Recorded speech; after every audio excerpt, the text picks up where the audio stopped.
হাজিদের এই যাতে লাগেজের যে 2-3টা অসুবিধা দেখলাম শুনলাম, এগুলি যাতে এই 27-এর হজে না হয় সেটা এনশিওর করা হলো এবং এনশিওর করছি আমরা।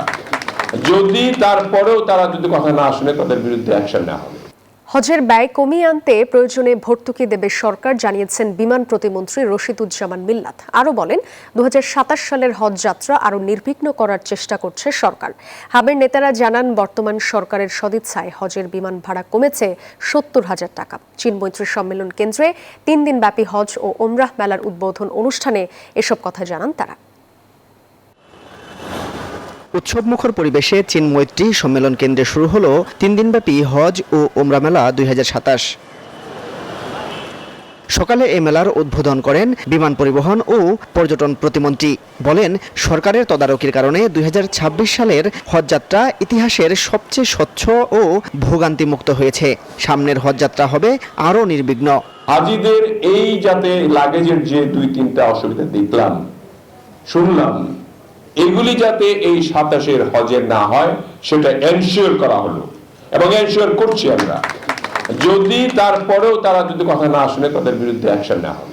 দেশ জুড়ে যে কোনো কেনাকাটায় 10,000 টাকার বেশি অফার, তাই পেমেন্ট মানেই বিকাশ। সামাজিক যোগাযোগ মাধ্যমে চটকদার বিজ্ঞাপন ও লাইসেন্সবিহীন এজেন্সির প্রতারণা থেকে হজযাত্রীদের সতর্ক থাকার আহ্বান জানান হাবের নেতারা। একই সাথে বিগত সরকারের সময়ের অনিয়ম ও দুর্নীতির চিত্র তুলে ধরে তারা জানান, পট পরিবর্তনের ফলে হজের বিমান ভাড়া এরই মধ্যে কমেছে প্রায় 70,000 টাকা। সুশৃঙ্খল হজ ব্যবস্থাপনার জন্য আজকে সবচেয়ে বড় চ্যালেঞ্জ হয়ে দেখা দিয়েছে আমাদের সোশ্যাল মিডিয়া।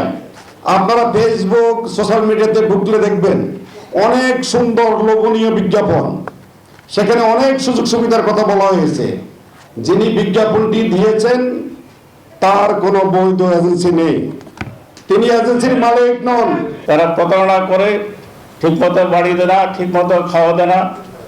এই জন্য আমরা এই হজ মেলার করেছি, হজ মেলার আয়োজন করেছি।